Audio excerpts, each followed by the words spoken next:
Nagpapainit ako ng kamay, ikaw. Nagpapainitin ako ng ano, ng... Nagpupunas ako, ikaw. Nagdidis ko, ikaw. Nag-exercise ako, ikaw. Ah, nag-wheelchair.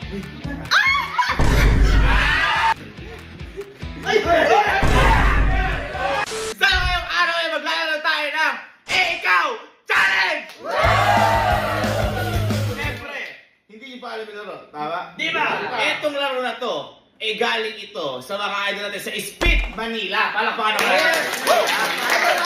Sa kanila itong idea na to, gagawin lang natin, pero hindi man natin maabot ang talino nila sa game na to. At least, masaya yung pinroduce nila laro. Gagawin natin, masaya lahat. Palakpakan! Ang gagawin lang, kunyari tayong dalawa. Gagawa ka ng movement. Ikaw muna, gawa ka movement. Kunyari yan. Ano yan? Nagkahalo. Nagbabate. Nag-itlog.